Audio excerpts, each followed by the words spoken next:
AI to Go podcast. Welcome everyone to today's podcast from AI to Go. My name is Johannes and I'm here with Tony Beltramelli, head of AI at the digital collaboration platform Miro.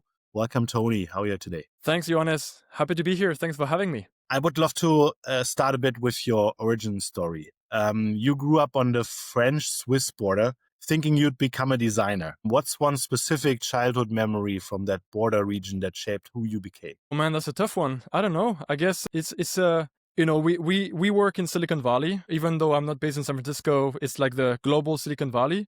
And the place I'm from is the Watch Valley. And so there's like all the watchmaking company there, people that really care deeply about their craft, precision manufacturing, the love for objects that are both beautiful, but also like engineered with high precision. I guess it's kind of like perhaps what influenced my love for, first of all, design and eventually fell in love with computer science. The engineering mindset. Yeah, I guess so. Again, what I like about watchmaking as a discipline is like it's engineering for the sake of beauty, which is there's not a lot of places that really care about that, right? Yeah, I see a lot of connections also with like the German engineering mindset, right? Very much so. Beauty and design when you think about the car makers in Germany, and then also precision in terms of like the combustion engine, right? So there's a good mix of that. Agreed.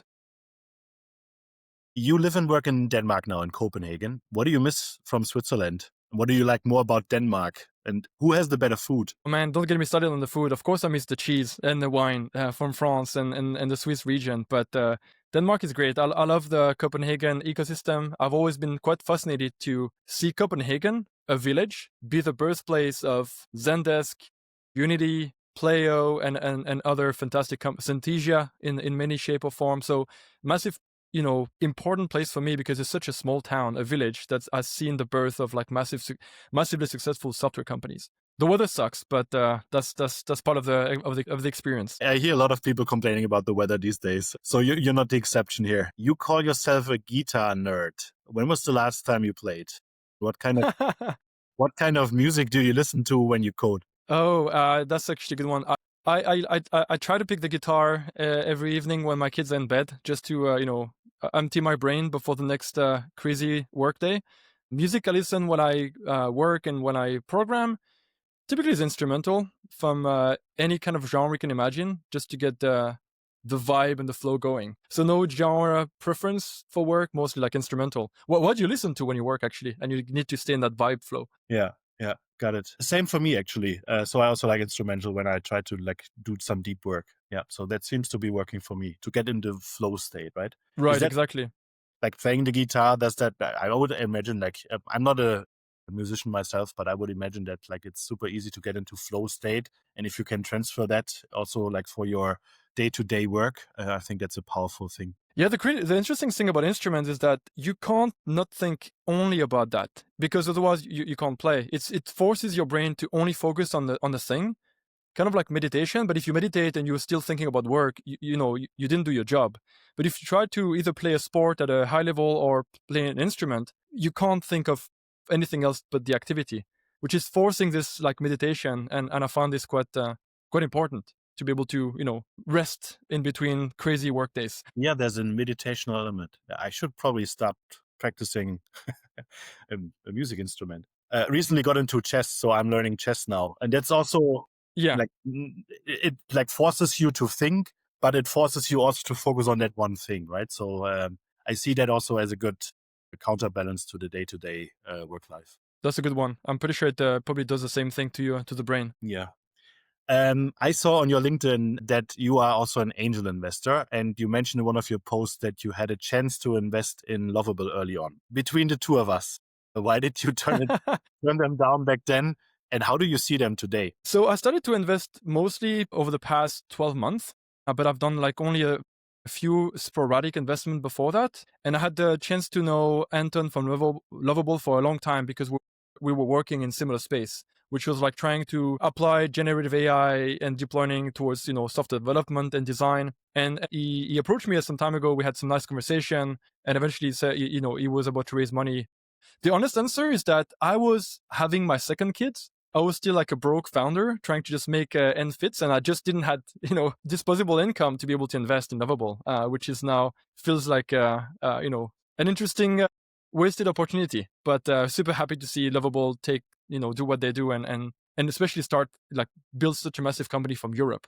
Really inspiring by that. Absolutely. I mean, you're also founder of Uizard. We will get into that and talk a bit more about your journey. But what would you say, what can Europe do in order to create more exceptional AI companies like Uizard and Lovable?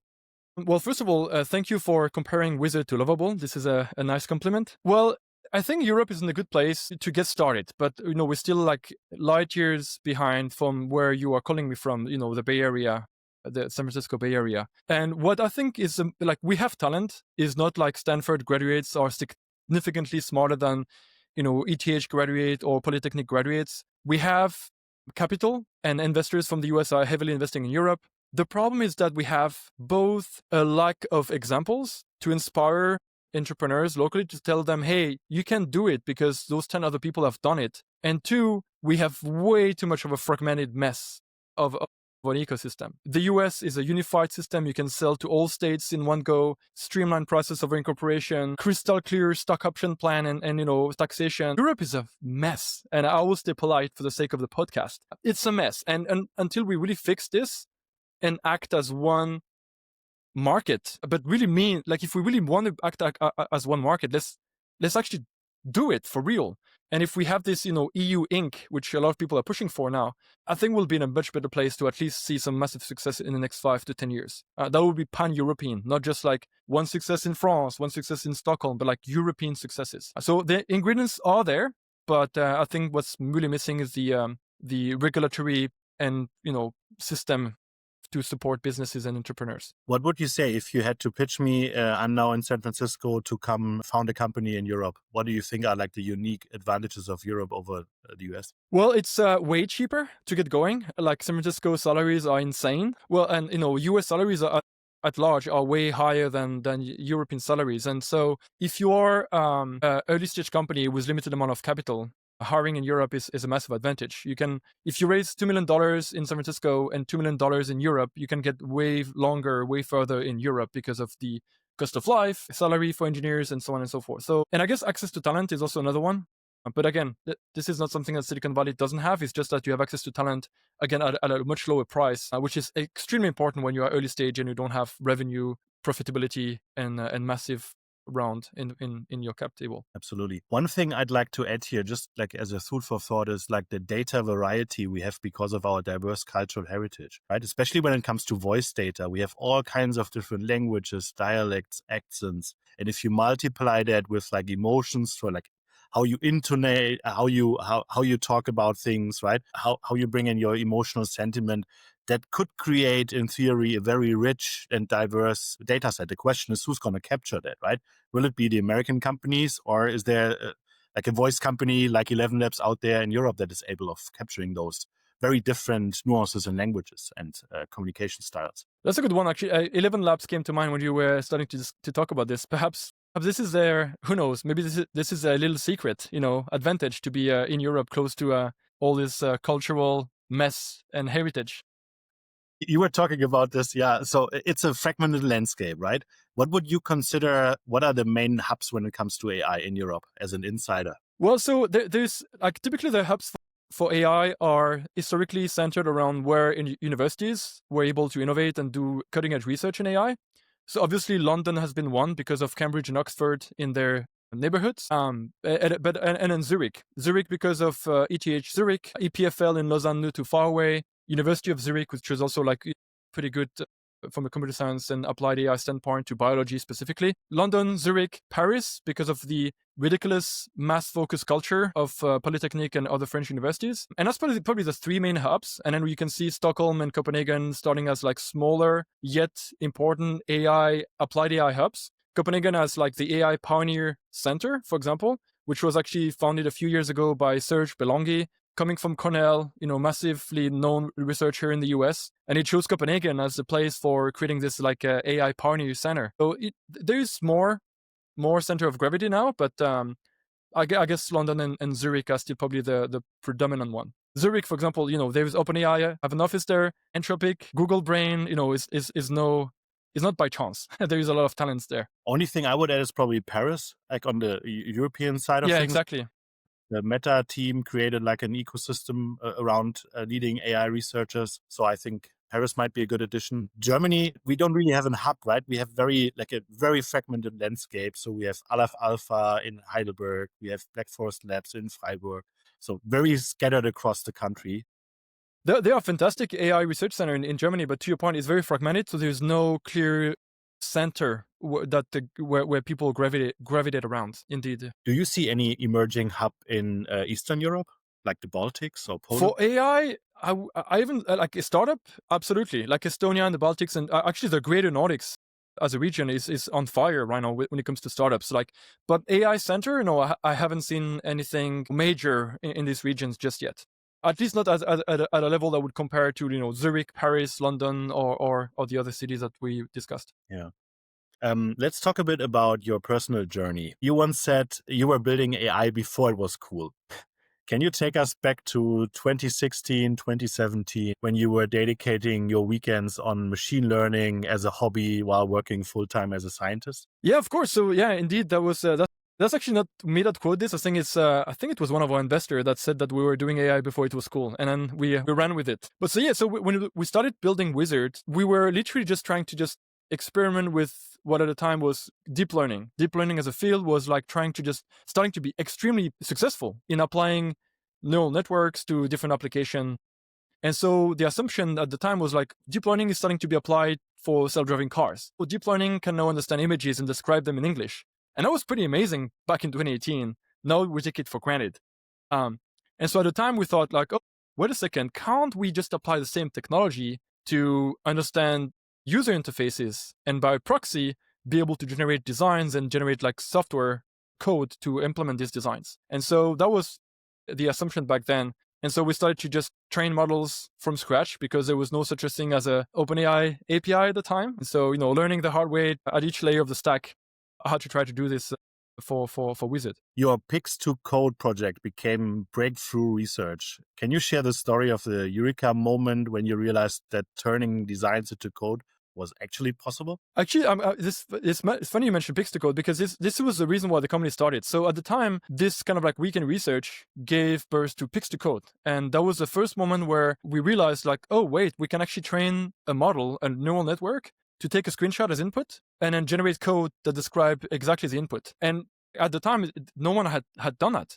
So the white paper basically spread like wildfire. And then quickly after publishing the paper on Archive, we started to get press on Wired and other like tech media, and people started to email me like, oh, wow, can I use this for my product? Can I use this at work? And I was like, whoa, people actually want to use this. Perhaps we should build a company around this research. So this really like this very nerdy niche paper was really like the birth of the company from a technology standpoint rather than a custom need standpoint. Did you immediately know that this was breakthrough, or did you just realize that like as you were receiving more and more emails in your inbox? I guess I had a sense that it was new because I hadn't come across any paper doing this or any like a product that were leveraging this kind of principles to generate code. But like, yeah, it's only when things started to go viral on Twitter and then on Hacker News that I realized like, wow, there's something there that we should probably, go a bit deeper. Got it. I mean, going from research to co-founding Uizard in 2017 is a huge leap, right? What was the scariest part for you in that transition? And how did you convince yourself ultimately that you want to build an AI-powered design tool instead of pursuing a research career? Well, honestly, like my co-founder and I had no idea how to build a company. We were like a bunch of nerds with the ability to code and build stuff, but we had no idea how to run a business, how to hire people, how to sell, let alone, generate revenue. So that was the most like, crazy thing about getting into this journey. How do we just change our mindset and start thinking like founders and start thinking like, oh, this is not just a cool tech. We are supposed to build a business. And actually, I want to give kudos where, credits is due here, but like our first investor, which was Evan Nisselson from LDV Capital in New York City, was the first one that, first of all, believed in us, wrote a check, but also like massively contributed to turn us from engineers to entrepreneurs in order to equip us with the right mindset to be able to just do what we did. Incredible. But we had no idea we were going to build a design tool at the time. Just to answer your question a bit more directly, we learned this along the way by speaking with customers. What was the story about the garage in Mountain View and how How has that changed your trajectory as a business? So the garage in Montenegro story was kind of funny because my co-founder and I applied to YC. We thought like, okay, we have no idea how to build a company. Let's just pitch this to YC. If we get in, hopefully we're going to learn from this amazing group of people. So we applied to YC, and at the time we are an official co-founder. We all agreed that this is cool, but no one is willing to just yet like fully bet on it, right? So we flown to San Francisco, where we interviewed at YC, and then by just like preparing for the interview, brainstorming on that garage, starting to create diagrams of how to build a product around this technology. This is really when we realized like, yeah, I think we can do it. I think there's something there that can become a business, a product that people want to use. So it was funny that the trip to YC didn't made us in YC, but forced us to basically like think about the foundation of the business. It indirectly became the birthplace for when we decided as a group to like, let's do it. Let's become co-founder officially, incorporate, and let's run with it. That's incredible. Thanks for sharing. Let's fast forward to, I think it was 2024. Miro first approached you about acquiring Uizard. And I'm curious, just between the two of us, what was your immediate reaction? And how did you actually decide, yes, that's the right move for you and for the company? So actually, Miro didn't approach us. We approached them so we were approached by other companies that were interested in what we're doing. And so we decided to run a process because we were getting traction. We were about to start preparing for raising our Series B. We were about to launch a new product. And so we were not in the mindset of selling the company or getting acquired and joining a bigger team, where our mindset was like, let's launch this new product and raise a Series B. And so all of a sudden we started to get companies approaching us and say, hey, what you guys are doing is cool. Can we just find a way to partner? And so at the time we're like, okay, we don't want to do this. We would rather just launch our product, raise a Series B, but it's interesting. Let's explore. So with our board, we basically agreed to give ourselves like 2 months to start exploring and go deeper. And this is where when I reached out to Miro and others, and then we eventually really clicked with the Miro team and decided of course it makes sense. Uizard belong in Miro, so let's do it. Interesting. As Miro integrated Uizard's AI design capabilities, you now went from startup founder to leading AI at a multi-billion-dollar company. What has changed and what hasn't changed in your new role? And do you miss being a CEO? At the end of the day, what we care about, my co-founder and I, and I'll speak for us as a group as well, as much as I speak about myself, is that we want to bring value to customers. And we want to do so by building technologies that really is transforming the way people work, people create, the way people launch products and so on. And whether we do it through a startup or like a large company like Miro, it doesn't really make a difference. The only difference is that we are able to touch way more customer and have a way bigger impact whenever we launch some new capabilities. And that is basically the main difference. Like when we build something, launch something at Uizard, we would hit, our 3 million user base. At Miro, we hit hundreds of millions of users. So it's a massive different scale. And this is quite motivating, to be completely honest. So we love that part. Now, Miro unveiled major AI features at the recent Canvas 2025 event. Can you walk us through the vision of how AI transforms team collaboration, and what does that look like in practice? Of course. So this is something that we are extremely bold about because it's the first time where we are willing to rethink the fundamental experience of customers using Miro. And so now we have this AI first experience where so there's 4 main pillars to the new product. One is native multi-format generation. So if you use ChatGPT, which I'm sure a lot of the listeners do on a day-to-day basis, it's amazing. You can generate images, you can generate complex documents, tables. We wanted to just bring this to Miro and expand to what Miro really is about. So in Miro now, you can generate a lot of different formats natively: docs, tables, prototypes, UIs, diagrams, even slides and presentation. And so we want to bring all this power in one place where people can just adapt AI to the way they work and the way they are, working, whether they prefer to use slides to iterate on ideas or prototypes directly and stuff like that. So that's the first pillar, native multi-format generation on the platform. The second pillar is to glue all of this together with an AI assistant. And so this is something that we call sidekick. So a sidekick in Miro is just that friendly assistant, just like a ChatGPT, but embedded in our canvas. You can work with them and delegate tasks to them. And you can even create your own. So you can actually create a dad joke sidekick if you want to just get dad jokes every time you are trying to innovate on the new product ideas. So it really gives people the ability to create their own customized, personalized assistant that they can actually summon and work from anytime they use Miro. The third pillar is something that we call flow. And we thought flow was really important because Miro is a visual canvas. And people really use Miro for exploring new ideas, innovating on new frontier. And so Flow basically enables you as a user, instead of generating one thing and then generating another thing that are really like untied to each other, you can actually create a flow and it hooks things together. So all of a sudden, these 5 sticky notes with random IDs are linked to a document that kind of like summarize the findings, which is then linked to a set of images that visualize the concept of the document. And you can imagine like having a workflow where you can visualize as a team how you can transform an idea into something more tangible and basically help you innovate on new products and new services that your company might be building.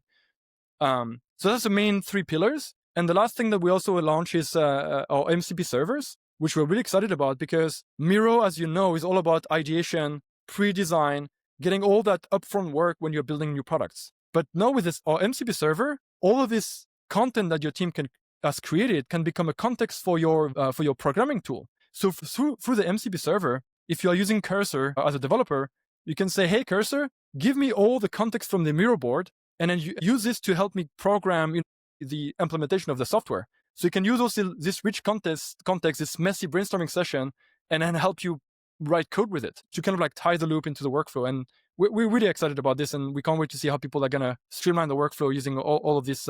That's next level integration, right? That's what a lot of enterprises still struggle with today in an API-centric world. Yeah, and I think the very exciting thing about MCP is that all of a sudden your API, which is very like, raw and blunt and very, boring, there's this AI layer on top. So then AI can actually use API in a much more creative way, find ways to just tap into context in a way that, will take a lot of time for a developer to just implement an API integration for. So the future is going to be pretty wild when we see MCP widely adopted by all software products. Absolutely. I find the concept of Canvas as a prompt fascinating. For a non-AI expert audience, can you break this down for us? How does visual context become more powerful than traditional text prompts? I'm glad you bring this up because Canvas as a prompt is basically the foundation of all the stuff I described before, like format generation, sidekicks, agent, flow, and also MCP. And so the idea of Canvas as a prompt is that whatever you have on your visual board, on a visual canvas, can be parsed and understood by AI as a way to know what your next move might be. So we all know how painful sometimes it is to just write the prompt that actually do exactly what you want the AI to do. But if you can actually give the AI a really high-level description of what you want to do, and then let it look at all the context that's relevant, that's, it can figure it out itself, right? So this is really like all about like visual context. If you write I don't know how you use like a visual tools like Miro, but I like to just freehand draw arrows and circle things, and it's very messy. But I can give this to AI, and AI can understand my mess, and then use this to contextualize, prompt generation and artifact generation. So that's what we call Canvas as a prompt. Let the image speak for you. A picture is worth 1,000 words, and that's what we try to create for the sake of AI. But it's essentially next level context engineering, right? Or context management. You bring in the machine and the machine understands the entire canvas, including all the documents, all the knowledge that is on the canvas. And then it transforms this background knowledge into the prompt in order to solve a potential customer problem. Exactly. The really powerful stuff about this Canvas as a prompt technology that sometimes you can, if your canvas is rich enough and there's enough information in there, you can just literally tell the AI, do it as a prompt. That's it. Do it. And the AI knows what do it means in the context of everything you've given to it. So it is pretty amazing. And we've seen users go way faster from like rough boards to outcome that can actually drive things forward for them. And the do it part is then in like within Miro itself is a prototype, so a functional click dummy, so to say. So like the artifacts that you can generate, as I alluded to before, can be anything from like a fully interactive prototype. So let's say you are using Miro to ideate and align on requirements for, let's say, like a mobile app. With Miro now, you can actually generate multiple versions of that mobile apps, try them directly in the Miro product before you just decide, okay, what to build, open Figma, open, Lovable, whatever, to just go and implement it. But you can also just use the exact same workflow to generate a presentation to align on the requirements with your stakeholders, or a table to start creating like the project management of exactly what tasks need to be built, who need to own the tasks. So it's really like this multi-format vision is all about like supporting the different phases of work and having a workspace where the entire team can work together regardless of what part of the process they will be involved with. So you can essentially use that for any kind of presentation. Like you want to do a management pitch, you want to present a product to a potential client, and you can use it for product management. Absolutely. And the thing that, product management, it would be like you could have your table in Miro that tracks every single step of the process, a prototype that shows, the actual, the different like user flow, user journey that they're supposed to build, even the diagram of the architecture of, let's say, the login flow or the checkout flow. You could have all of this in one place, which is what what we want to create for customers. I'm tired of changing tools every day, and we know that a lot of people are tired of changing tools all the time. So we want to bring it all in one place and enable people to just focus on the flow of work rather than just having to just find the right tool that might live somewhere else in the organization whenever they need to get feedback or comments or information. So when we think about product development as a workflow, then you're essentially trying to reduce friction as much as possible in order to have everything in one place, and use MCP in order to extend the scope of Miro well beyond what the product promises right now, and then actually go into product development and actual product development, right? Exactly. Like Miro ultimately is a place where people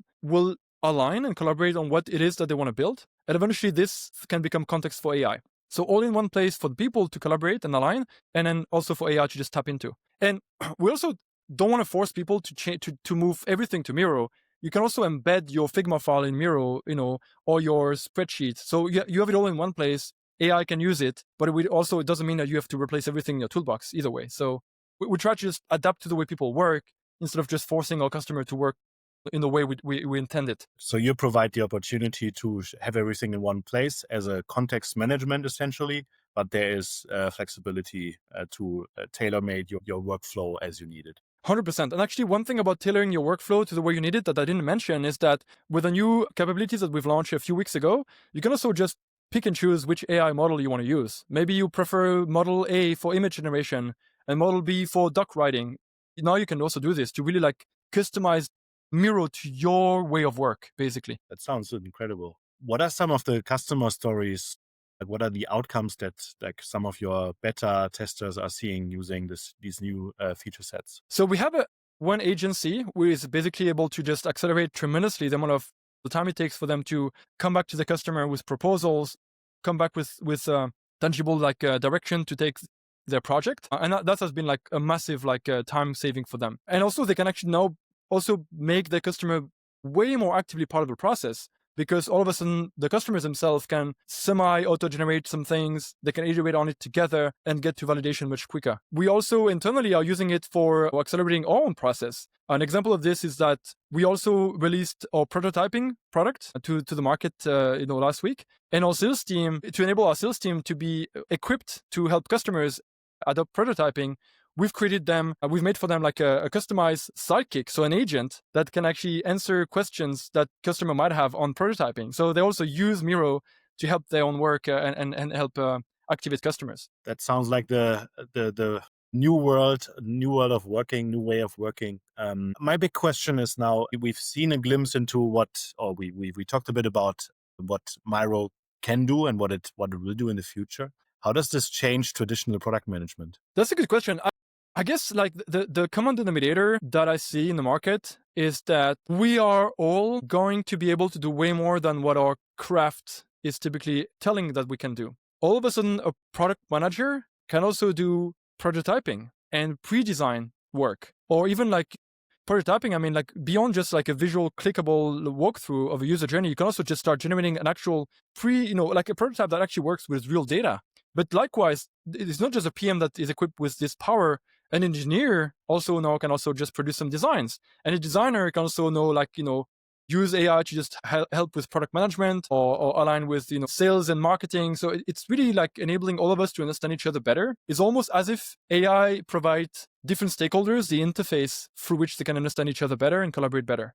And that's the part that I'm really excited about. I don't think AI will replace all of us. It's more like AI will augment our existing work and enable us to collaborate with our peers in a lot more productive way. So in traditional product management, building was the bottleneck, right? Having resources, building the software that you had envisioned. If this barrier now is removed, what is kind of like the new bottleneck that people should optimize for when building software products? Well, I'm not sure. I would say that the bottleneck has been building software is always the one that people feel the most, because it's the one that takes the longest and the one that needs the most iteration and love. But the bottleneck to me is always like, are we 100% sure that we're solving the right problem for the customer? And sometimes we overlook this because this is a solution, let's go and build it.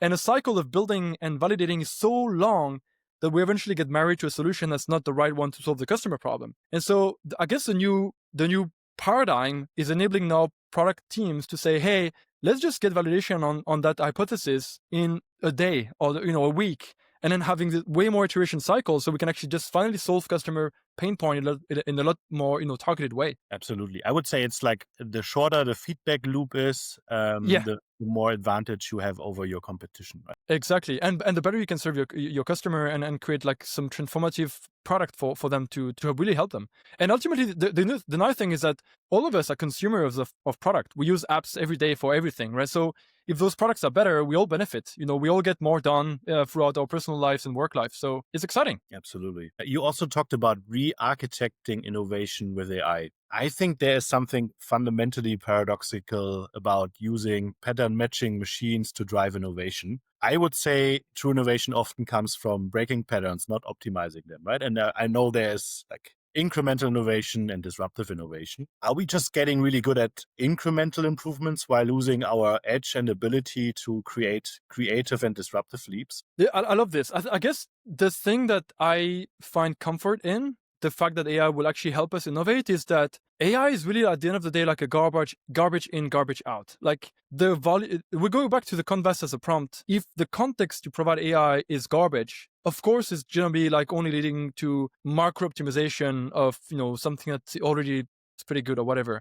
But if you provide it with context that's really thought through, deep, and elaborate, you can get pretty amazing result. And this is also where the multi-model comes into play, because yes, maybe you get stuck in corners if you always use GPT-4. I'm giving an example, not picking on OpenAI. Love their platform.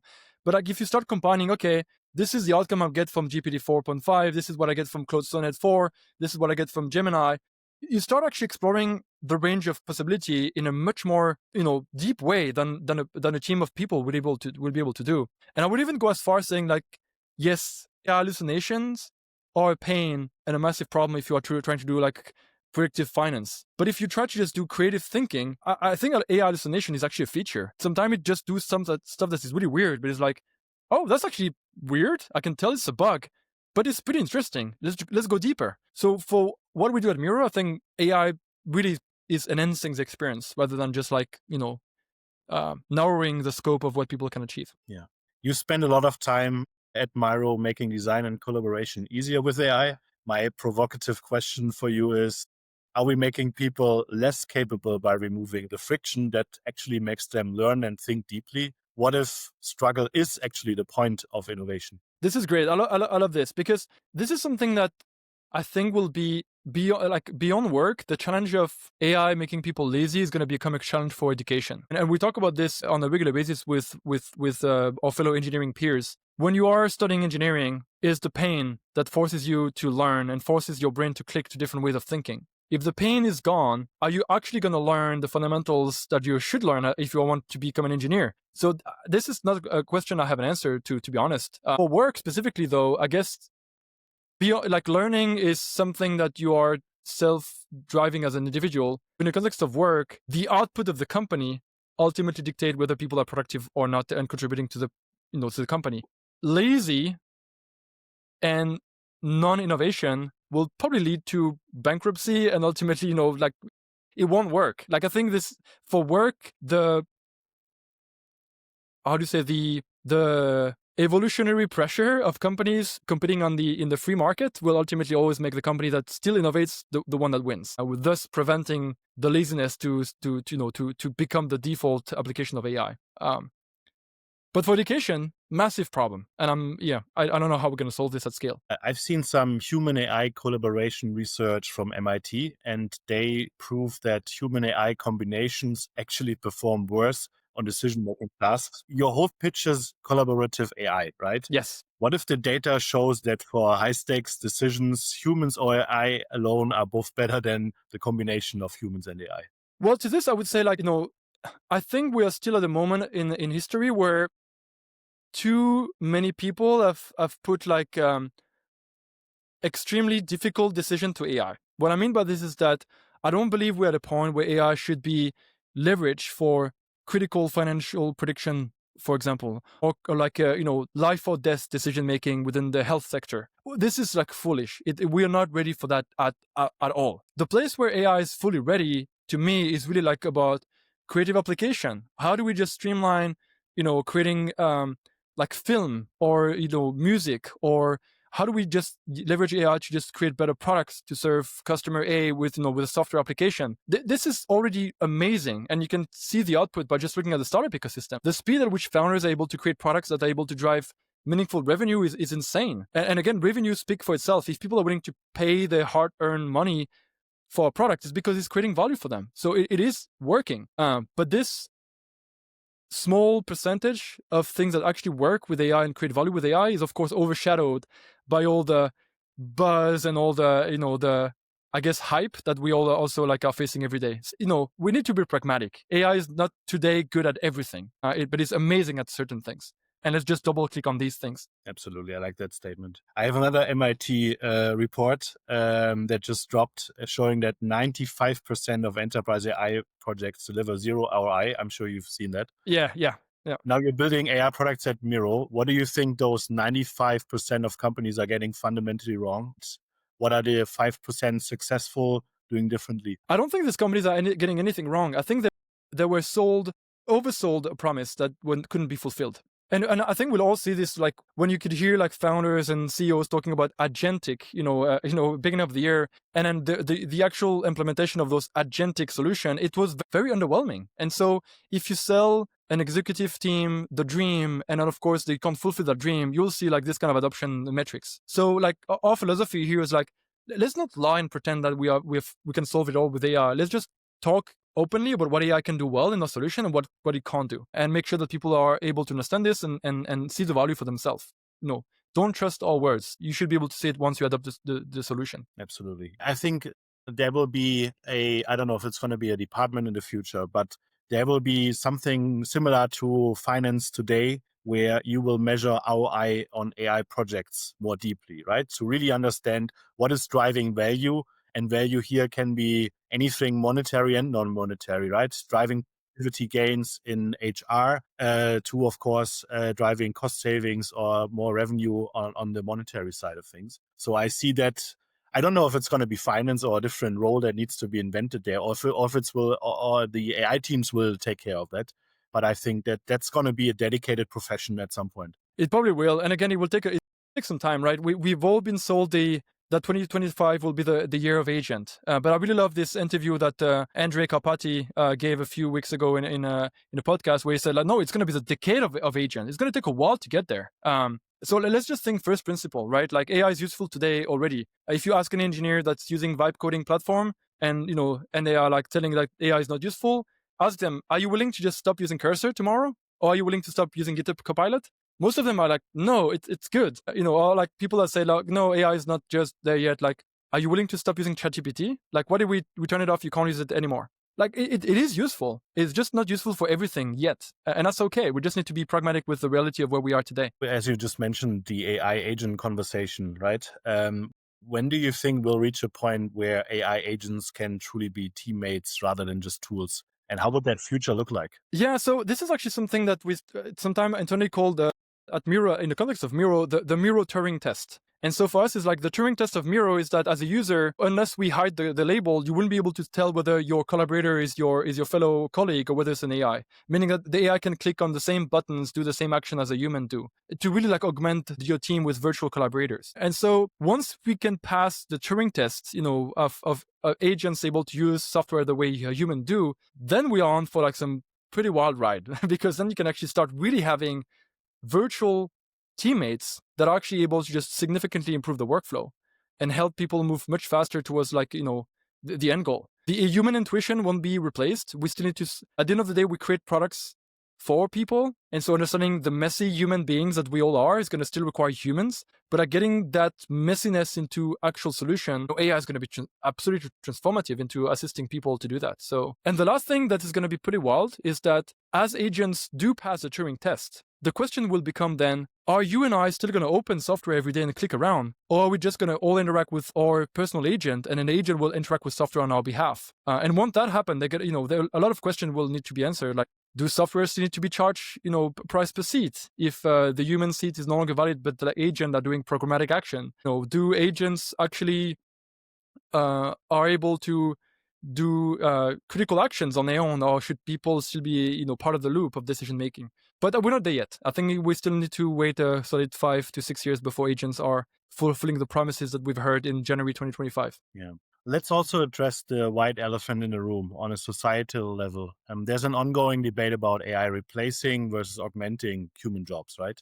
What is your perspective on that? What would you recommend people in like early or mid stages of their careers in order to prepare for an agent-first workplace? This is a really tough one because I think it also the effect of AI on job displacement, which will happen the same way every single technological revolution killed jobs and created new ones. The same will be true today. Let's not pretend, right? The pain will be very different based on where those people are. Like in nations where there is already some solid level of like welfare or safety net, that probably will be less dramatic. In societies where there's no such safety net, things are going to be very grim unless the authorities and companies and government are able to just actually act quickly enough. Because one thing that we've probably all learned is that technology innovation is inevitable. It will happen. So we might as well just prepare as quickly as we can and proactively to make sure that we don't damage the very fabric of society. How this will pan out is going to be,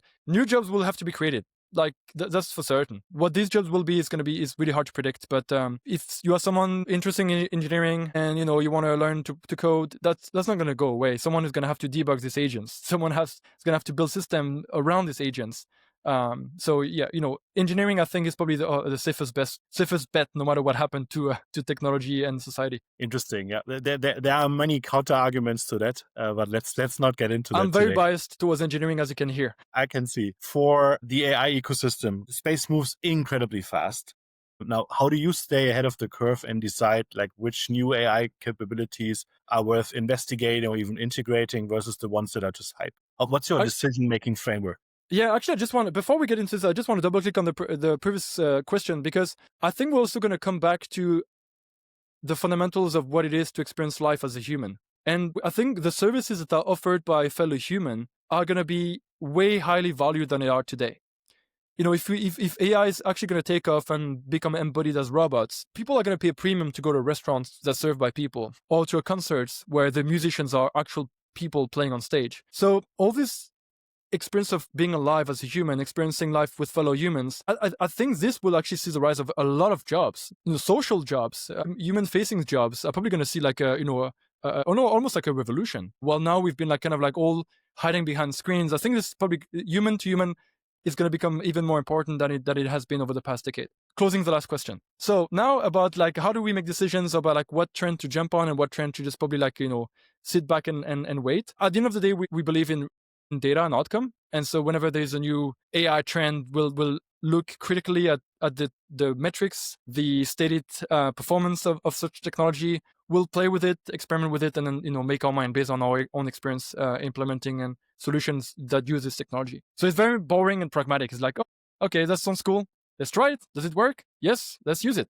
Okay, makes sense. If someone listening or watching wants to become more AI literate to advance their career, what are the resources, skills, mindset shifts you would recommend? What is like the minimum viable AI knowledge in 2025? It used to be very much like you had to understand some basic math to be able to just, create AI solution. But like now, I think you need to understand what is data and how can data be leveraged to achieve certain outcome.